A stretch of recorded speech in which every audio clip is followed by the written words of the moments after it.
Baik, kemudian pembahasan yang kedua, risalah yang kedua. Jadi ini pendahuluan yang kedua dari penulis. Saya sebutkan tadi bahwa sebelum Thalathatul Usul atau Al-Usulul Thalatha, ada berapa pendahuluan di depannya? Ada 3. Kita sudah melalui yang pertama. 4 masalah yang wajib yang terkandung dalam surah Al-Asri. Sekarang kita pendahuluan yang kedua. Wujubu ta'atir Rasuli sallallahu alaihi wasallam wa ibtali syirk fil ibadah wal wala'i wal bara'. Iya. Ini 3 masail ya yang akan dikaji oleh penulis dan beliau terangkan tentang wajib untuk diamalkan. Kewajiban taat kepada Rasulullah sallallahu alaihi wasallam dan batilnya kesyirikan serta al-wala dan al-bara. Jadi ada 3 hal, kewajiban taat kepada Rasul, dan yang kedua batilnya kesyirikan dalam ibadah, dan yang ketiga tentang masalah al-wala dan al-bara. Ini 3 masalah yang ingin dijelaskan oleh penulis rahimahullahu ta'ala di sini. Kata beliau rahimahullah, i'lam rahimakallah annahu yajibu ala kulli muslimin wa muslimatin ta'allumu 3 hadhihi al-masail wal 'amalu bihinna. Al-ula anna Allah khalaqana wa razaqana wa lam yatrukna hamalan bal arsala ilayna rasulan faman ata'ahu dakhala al-jannata wa man asahu dakhala an-nar.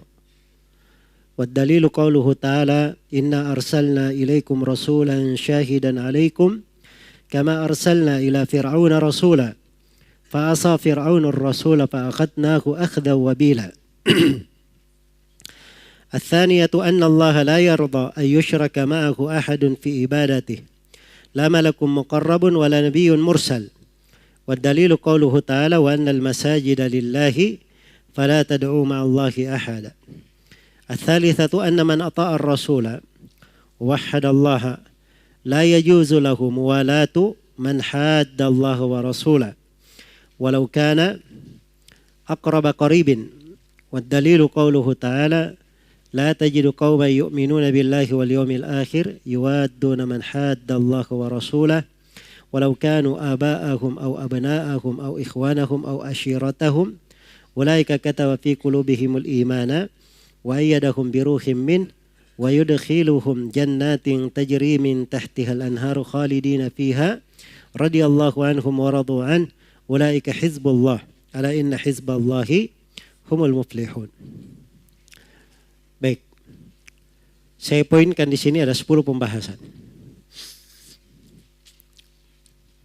Pembahasan yang pertama al-jama' baina ad-du'a wa at-ta'lim. Menggabungkan antara pengajaran dan doa.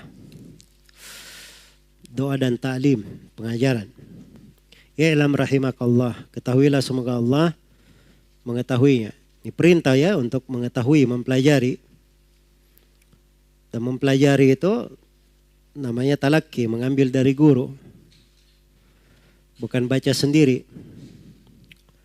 Tapi dia mempelajarinya dari siapa? Dari guru.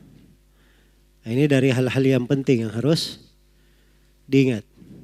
Bahwa ilmu itu diambil dari para guru. Iya. Orang-orang yang ahli di bidangnya.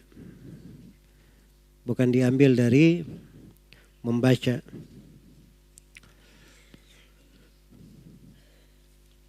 Pembahasan yang kedua, wujubu ta'allumi 3 masail wal amali bihinna. Kewajiban mempelajari 3 masalah dan beramal dengannya. Iya. 3 masalah ini dijelaskan oleh Syekh rahimahullah sebagai pendahuluan supaya seorang itu mengenal hakikat dari agama, hakikat dari tauhid yang dibawa oleh Rasulullah sallallahu alaihi wasallam. Iya. Maka ini menjadi pengantar yang menguatkan seseorang itu mengenal thalathatul usul. Mengenal siapa Rabbnya, apa agamanya, dan siapa nabinya sallallahu alaihi wasallam. Jelas ya? Maka ini 3 masail wajib untuk dipelajari dan wajib diamalkan. Dan sebagaimana yang telah saya sebutkan bahwa itu bahasa-bahasa para ulama, mereka sebutkan 4, 3 itu sesuai dengan kadar keperluan apa yang diperlukan. Dan penulis di sini membawakan hal yang beliau pandang diperlukan oleh manusia, maka beliau poinkan 3 hal yang wajib untuk dipelajari dan diamalkan. Apa itu? Iya. Baik, ini ada 3. Yang pertama, kewajiban taat kepada Rasul. Kata beliau, al-ula annallaha khalaqana wa razaqana wa lam yatrukna hamalan. Allah telah menciptakan kita dan telah memberi rezeki kepada kita, tetapi tidak meninggalkan kita sia-sia begitu saja. Iya. Bal arsala ilaina rasulan. Bahkan Allah mengutus seorang rasul kepada kita. Itu Nabi Muhammad sallallahu alaihi wasallam. Faman ata'ahu dakhala al-jannah wa man asahu dakhala an-nar. Siapa yang taat kepada Rasul, maka dia akan masuk surga. Tapi siapa yang bermaksiat kepada Rasul, dia akan masuk neraka. Dalilnya adalah firman Allah Ta'ala, inna arsalna ilaikum rasulan syahidan alaikum. Sungguhnya kami telah mengutus kepada kalian, wahai orang-orang kafir Mekah, seorang Rasul yang menjadi saksi terhadap kalian. Kama arsalna ila fir'auna rasula. Sebagaimana kami telah mengutus seorang Rasul kepada Fir'aun dahulu. Fa'asa Fir'aunur rasula fa'akhadnahu akhda wabila. Maka Fir'aun mendurhakai Rasul itu. Lalu kami siksa dia dengan siksaan yang berat. Iya. Ini poin yang pertama ini, masalah yang pertama ini. Terdapat di dalamnya beberapa masail. Ada yang terkait dengan tauhid rububiyah. Ada yang terkait dengan hikmah diciptakannya jin dan manusia.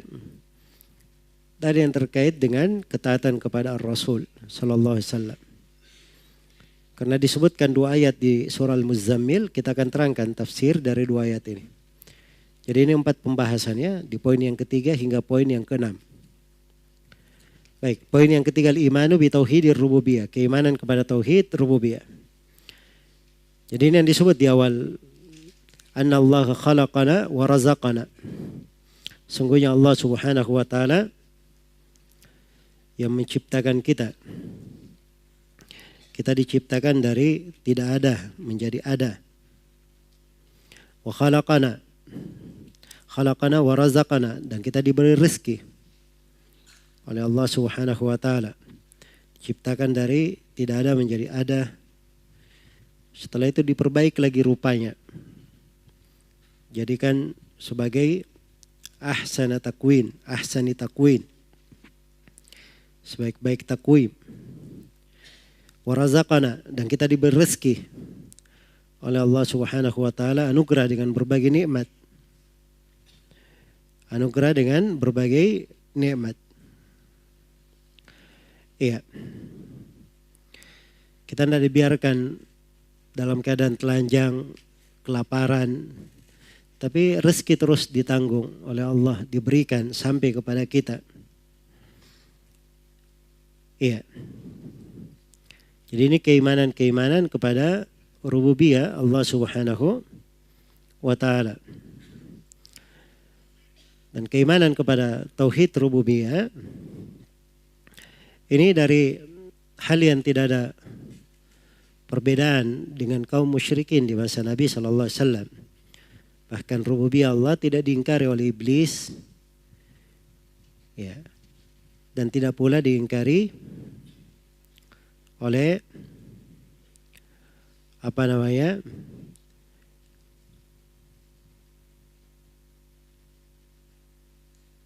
orang-orang musyrikin di masa Nabi sallallahu alaihi wasallam. Keimanan kepada rububiyah adalah ifradullah ta'ala bi af'alihi. Artinya mengesahkan Allah di dalam perbuatannya. Ini sudah kita kaji ya. Kemudian yang keempat, al-hikmatu min khalqil insi wal jin. Hikmah dari penciptaan jin dan manusia. Hikmah dari penciptaan jin dan manusia. Jadi ada hikmahnya, karena itu dikatakan oleh penulis, walam yatrukna hamalan. Kita tidak dibiarkan begitu saja. Hamalan itu artinya dibiarkan hidup begitu saja, tidak diperintah, tidak dilarang. Ya. Tidak dibiarkan, tidak diciptakan sia-sia. Bahkan ada perintahnya, yang wajib dikerjakan, ada larangan yang wajib ditinggalkan. Iya. Karena itu penciptaan jin dan manusia ada hikmahnya. Wa ma khalaqtul jinna wal ins illa liya'budun. Tidaklah aku menciptakan jin dan manusia kecuali untuk beribadah kepadaku. Apa hasibatum annama khalaqnakum abatha wa annakum ilaina la turja'un? Apakah kalian menyangka bahwa kami menciptakan kalian abathan, sia-sia begitu saja, dan kalian tidak akan kembali kepada kami? Dan Allah Subhanahu wa taala berfirman, ayahsabul insanu ayyutraka suda. Apakah manusia menyangka bahwa dia akan dibiarkan begitu saja? Ya tidak, kita tidak dibiarkan. Diutus kepada kita para rasul, diutus kepada manusia para rasul, umat Islam ini diutus kepadanya rasul yang terakhir, Sayyidul Anbiya wal Mursalin, Nabi Muhammad sallallahu alaihi wasallam. Diturunkan kepada kita Al-Qur'an. Iya. Maka kita tidak diciptakan begitu saja sia-sia. Walam yatrukna hamalan. Baik. Bal arsala ilaina rasulan. Bahkan diutus kepada kami seorang rasul. Seorang rasul yang membawa petunjuk kepada jalan yang lurus, menerangkan segala kebaikan dan memperingatkan dari segala kejelekan, yang mengajak kepada as-sirat al-mustaqim. Maka rasul ini, faman ata'ahu dakhalal jannah, siapa yang taat kepadanya dia masuk surga. Iya. Sebagaimana firman Allah Subhanahu wa taala, wa may yuti'illaha wa rasulahu yudkhilhu jannatin tajri min tahtiha al-anharu khalidina fiha wa dzalikal fawzul 'adzim. Barang siapa yang taat kepada Allah dan Rasulnya, dia akan dimasukkan ke surga-surga. Surga-surga yang mengalir di bawahnya sungai-sungai. Mereka kekal di dalamnya. Dan itulah keberuntungan yang sangat besar.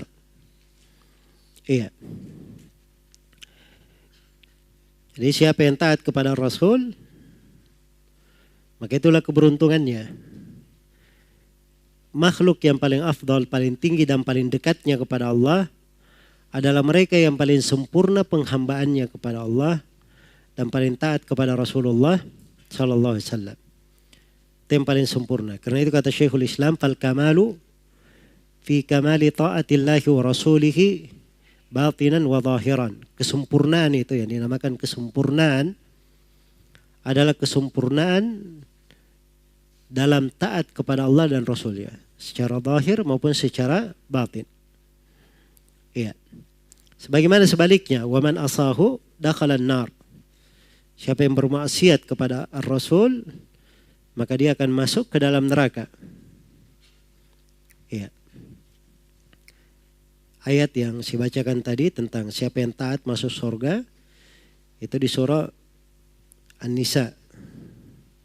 Ayat setelahnya itu menjelaskan kebalikannya, siapa yang bermaksiat masuk neraka.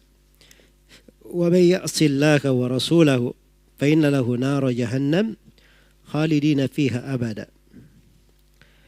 Ya, barang siapa yang bermaksiat kepada Allah dan Rasulnya, maka untuknya neraka jahanam, dia kekal di dalamnya selama-lamanya.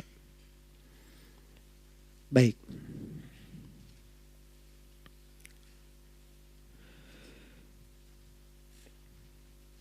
Jadi ini dua hal yang sudah ditentukan dengan diutusnya seorang Rasul. Siapa yang taat kepada Rasul, dia akan masuk surga. Dan sebaliknya, siapa yang bermaksiat kepada Rasulullah SAW, maka dia akan masuk ke dalam neraka, waliyadzubillah. Iya. Dia akan masuk ke dalam neraka. Jadi siapa yang taat, tadi sudah dikatakan, wa may yuti'illahu wa rasulahu yudkhilhu jannat. Siapa yang taat kepada Allah dan Rasulnya dimasukkan ke surga. Dan sebaliknya siapa yang bermaksiat, wa may ya'sillahu wa rasulahu wa yata'adda hududa yudkhilhu naran khalidan fiha. Siapa yang bermaksiat kepada Allah dan Rasulnya dan melampaui batasannya, maka dia akan masuk ke dalam neraka, kekal di dalamnya. Yang jelas ayat-ayat seputar ini banyak ya dalam Al-Quran. Banyak dalam Al-Quran. Dan ini inti yang ingin diterangkan oleh penulis di sini. Iya. Jadi kita ini diciptakan oleh Allah, diberi rezeki. Itu tidak dibiarkan begitu saja. Ada Rasul diutus kepada kita. Untuk apa Rasul ini diutus? Nah, di sini ada hal yang harus dipahami. Siapa yang taat kepada Rasul, dia masuk surga, dan siapa yang bermaksiat maka dia akan masuk ke dalam neraka, waliyadzubillah. Iya. Baik. Dibawakan ayat sebagai dalilnya. Ini dua ayat di surah Al-Muzammil. Jadi pembahasan yang kelima tadi, wujubu ta'atir rasuli sallallahu alaihi wasallam, kewajiban taat kepada Rasul sallallahu alaihi wasallam. Kewajiban taat kepada Rasulullah SAW, kepada Allah dan Rasulnya, itu disebutkan dalam Al-Quran, kata Imam Ahmad, lebih dari 33 tempat. Dan dijadikan ketaatan kepada Ar-Rasul, itu sama halnya kalau dia taat kepada Allah Subhanahu wa ta'ala. Wa may yuti'ir rasula faqad ata'a Allah. Barang siapa yang taat kepada Rasul, maka sungguh dia telah taat kepada Allah Subhanahu wa ta'ala. Iya. Karena itu diwajibkan taat kepada Rasulullah sallallahu alaihi wasallam. Iya. Apa dalil kewajibannya dan tidak boleh keluar dari ketaatan kepada Rasul ini? Iya. Dalilnya adalah firman Allah Subhanahu wa ta'ala, ini dua ayat di surah Al-Muzammil. Saya akan tafsirkan dua ayat ya. Dan ini pembahasan yang ke-6. Tafsiru ayatai Al-Muzammil. Tafsir dua ayat surah Al-Muzammil. Ayat yang ke-15 dan ke-16. Inna arsalna ilaikum rasulan. Inna arsalna ilaikum rasulan. Sungguhnya kami telah mengutus kepada kalian. Kalian wahai umat Nabi Muhammad. Rasulan, seorang Rasul diutus kepada kalian, yaitu Nabi Muhammad SAW, penutup para Nabi dan para Rasul. Iya. Jadi beliau Rasul, sebagaimana firman Allah, Muhammadur Rasulullah. Nabi Muhammad adalah Rasul Allah. Walakin ma kana Muhammadun aba ahadin min rijalikum walakin Rasulallahi wa khataman nabiyyin. Tapi beliau adalah seorang Rasul Allah dan penutup para nabi. Jadi kami telah mengutus kepada kalian wahai Nabi Muhammad, wahai umat Nabi Muhammad, seorang Rasul. Syahidan alaikum, yang akan mempersaksikan, menjadi saksi terhadap kalian, yaitu menyaksikan amalan-amalan kalian. Iya, karena itu salah satu tugasnya seorang rasul, dia menjadi saksi untuk umatnya di dunia dan di akhirat. Dia menjadi saksi. Fakaifa idza ji'na min kulli ummatin bisyahidin wa ji'na bika ala haula'i syahida. Bagaimana keberadaan engkau Nabi Muhammad ketika kami datangkan pada setiap umat itu seorang saksi. Dan kami jadikan engkau Nabi Muhammad sebagai saksi terhadap mereka. Maksudnya terhadap umat Islam.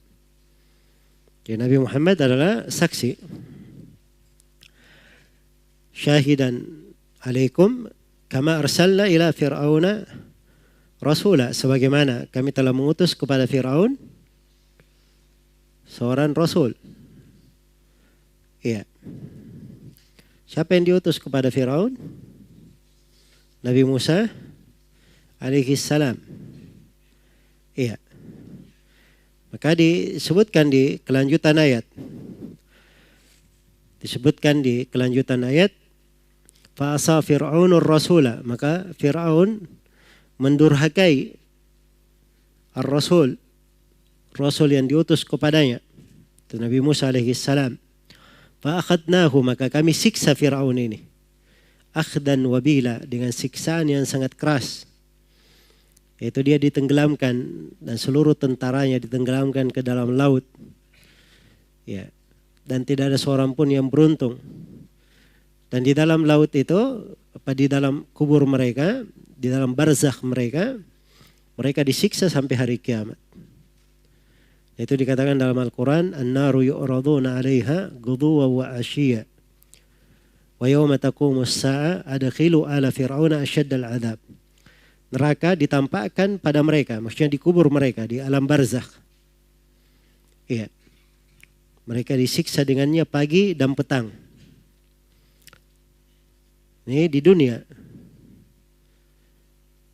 Bukan di akhirat, karena di akhirat lain lagi. Kelanjutan ayat, wa yauma taqumus sa'a, dan pada hari kebangkitan dikatakan masukkanlah pengikut Fir'aun ke dalam siksaan yang paling pedih. Ke dalam siksaan yang paling pedih. Jadi maksudnya dibawakan ayat apa? Untuk menjelaskan kewajiban taat kepada Rasulullah sallallahu alaihi wasallam. Nabi Muhammad itu pemuka para nabi dan para rasul. Beliau lebih utama dan lebih mulia daripada Nabi siapa? Nabi Musa alaihi salam. Kalau yang durhaka kepada Nabi Musa saja disiksa seperti itu, apalagi yang durhaka kepada siapa? Nabi Muhammad sallallahu alaihi wasallam. Begitu maksud dari ayat.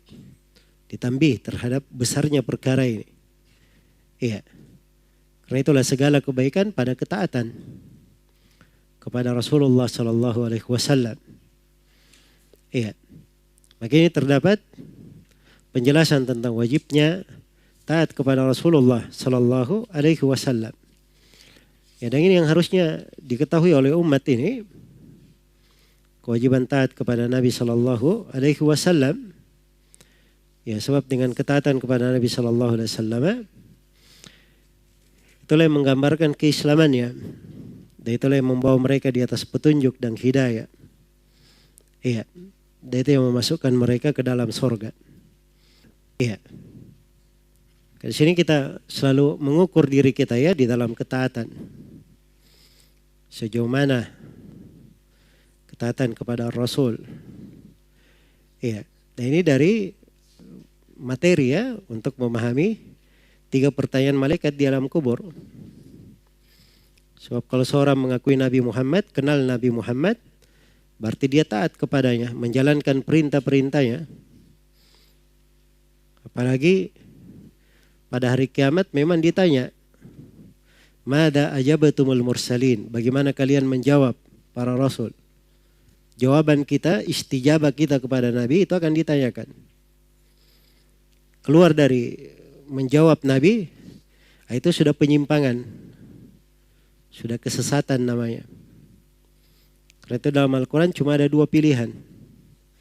Fa'illam yastajibu laka fa'lam annama yattabi'una ahwa'ahum. Kalau mereka tidak istijabah kepada engkau Nabi Muhammad, tidak mengikuti agamamu, jalanmu, maka mereka itu hanya mengikuti hawa nafsunya. Jadi ada dua golongan. Golongan yang mengikuti Rasul, istijabah kepada beliau, dan golongan yang mengikuti hawa nafsu. Iya. Karena itu ketika disifatkan Nabi Muhammad, Allah berfirman, "Wa ma yantiqu anil hawa in huwa illa wahyu yuha." Hanya ada dua disebut, tidak berucap dari hawa nafsu. Yang beliau ucapkan adalah wahyu yang diwahyukan kepadanya. Ini semana ya ayatnya. Iya. Terdapat kewajiban taat kepada Rasulullah sallallahu alaihi wasallam, tunduk terhadap perintahnya. Dan seperti sebagian manusia di masa ini, kalau dibacakan hadits Nabi, ya, seakan-akan dia punya alternatif lain. Dia punya hal yang lebih bagus. Dia punya solusi yang lebih cemerlang. Dan ini semuanya naudzubillah dari sebab-sebab kehancuran dan kebinasaan. Tidak menunjukkan keimanan seorang hamba, seorang mukmin itu kalau sudah datang perintah dari Allah dan Rasulnya, dia tidak ada pilihan yang lain. Wa ma kana lil mu'minin wala mu'minatin idza qada Allahu wa rasuluhu amran ay yakuna lahumul khiyaratu min amrihim. Wa may ya'sillaha wa rasulahu faqad dhalla dhalalan mubina. Tidaklah pantas bagi seorang mukmin dan mukminah apabila Allah dan Rasulnya telah memutuskan sebuah perkara, tidak pantas dia memiliki pilihan yang lain.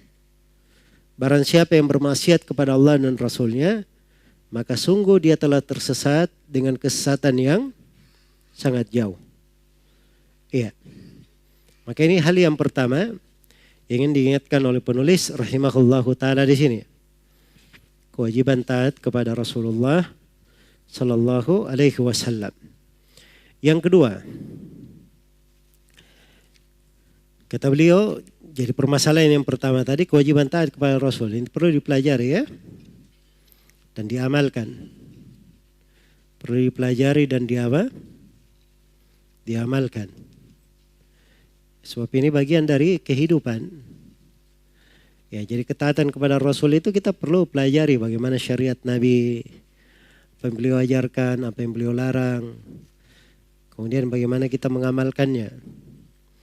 Ya. Nah, ini jelas sekali hubungannya dengan pembahasan dari kitab ini. Yang kedua, kata beliau rahimahullahu ta'ala, annallaha athaniyatu annallaha la yarda ayyushraka ma'ahu ahadun fi ibadatih. La malakun muqarrabun wala nabiyyun mursal. Yang kedua, sungguhnya Allah tidak ridha. Ya. Allah tidaklah ridha dipersekutukan dengan siapapun dalam peribadatan kepadanya. Tidak dengan malaikat yang terdekat, tidak pula dengan nabi yang diutus. Jadi malaikat dari makhluk Allah yang paling taat beribadah. Nabi dari makhluk Allah yang paling dicintai oleh Allah. Iya, dan taat beribadah. Bersamaan dengan itu Allah tidak ridha dipersekutukan dalam ibadah. Diduakan dalam ibadah. Tidak dengan Nabi, tidak pula dengan malaikat. Apalagi dengan makhluk yang lainnya. Apalagi dengan makhluk yang lainnya. Apa dalilnya? Wad dalilu qauluhu ta'ala wa annal masajida lillahi fala tad'u ma'allahi ahada. Sungguhnya masjid-masjid itu kepunyaan Allah. Maka jangan kalian menyembah seorang pun di dalamnya, di samping menyembah Allah Subhanahu wa ta'ala. Iya. Jadi ini beliau ingin menjelaskan, ini pembahasan kita yang ketujuh ya, ibtalus syirki fil ibadah wa ihqaqut tauhidi lillahi ta'ala. Kebatilan kesyirikan dalam ibadah dan kebenaran tauhid hanya untuk Allah. Nah, ini masalah yang kedua yang wajib dipelajari. Bagaimana dia mengenal batilnya kesyirikan dan bagaimana dia mengenal benarnya tauhid. Benarnya tauhid memurnikan ibadah kepada Allah Subhanahu wa ta'ala. Karena Allah tidak ridha dipersekutukan dengan siapapun di dalam ibadah. Iya. akan datang ya dari penulis rahimahullah. Beliau menyebutkan perintah yang paling besar adalah perintah kepada tauhid. Larangan yang paling besar larangan dari kesyirikan. Sebagaimana wasiat yang pertama dari wasiat-wasiat yang disebutkan di surah Al-An'am, itu wasiat untuk beribadah kepada Allah Subhanahu wa ta'ala. Dan disebutkan juga wasiat-wasiat di surah Al-Isra. Ya, belasan pembahasan dan dimulai dengan wa qadha rabbuka alla ta'budu illa iyyah. Dan Rabb memutuskan, menetapkan bahwa tidak boleh diibadahi kecuali Dia. Iya, menunjukkan bahwa kesyirikan adalah kebatilan dan hanya ibadah kepada Allah Subhanahu wa taala yang dibenarkan. Baik. Apa dalilnya bahwa ibadah itu hanya milik Allah? Beliau bawakan ayat di surah Al-Jin. Wa annal masajida lillah fala tad'u ma'allahi ahada. Bahwa al-masajid, masjid-masjid itu adalah milik Allah Subhanahu wa taala. Ya, wa annal masajid, ini tafsir ayat ya. Ini pembahasan kita yang ke-8, tafsir ayat Al-Jin. Wa annal masajid, sungguhnya al-masajid. Al-masajid itu bisa bermakna tempat-tempat yang dilakukan sholat. Seperti ini ya, masjid. Dan masjid itu bisa bermakna anggota sujud. Ya, jadi dahi, tangan, kaki, lutut. Ya, ini semuanya masajid namanya dalam bahasa Arab. Sebab dia anggota yang dipakai apa? Dipakai sujud. Dibangun di atas dua penafsiran, maknanya sama saja. Menunjukkan makna tauhid. Masjid, tempat ibadah, itu milik Allah. Tidak boleh beribadah kepada siapapun bersama Allah dalam masjid-masjid. Sebagaimana kalau ditafsirkan anggota tubuh semuanya milik Allah. Allah yang menciptakannya. Maka tidak boleh anggota tubuh itu dipakai beribadah kepada siapapun bersama dengan Allah Subhanahu wa ta'ala. Iya. Sebagaimana Dia memberi nikmat kepada kita yang menghidupkan, menciptakan kita, maka Dia pula yang harusnya satu-satunya yang berhak untuk kita ibadahi. Tidak ada syirikat baginya. Baik. Jadi ini makna dari ayat ya. Fala tad'u ma'allahi ahada. Jangan engkau berdoa kepada siapapun bersama Allah. Siapapun, apakah itu malaikat, nabi, wali. Ya. Dalam bentuk apa saja. Ibadah apa saja, apakah dalam bentuk doa, nadar, ya, dan seterusnya. Baik. Karena boleh ada yang beribadah kepada siapapun bersama Allah Subhanahu wa ta'ala. Baik. Ini masalah yang keberapa? Yang kedua. Ini masalah dari masalah yang wajib kita pelajari. Yang kedua ini. Iya. Dan inilah fungsinya seorang belajar tauhid. Ada pembahasan kitab tauhid. Karena ini memang inti dakwah para nabi dan para rasul. Dan itulah sumber keberuntungan seorang hamba. Kemudian yang ketiga, ini tentang kewajiban wujubul bara'ati minal musyrikin. Kewajiban berlepas diri dari kaum musyrikin. Ya. Sebenarnya yang ketiga ini adalah kelanjutan dari yang pertama dan kedua.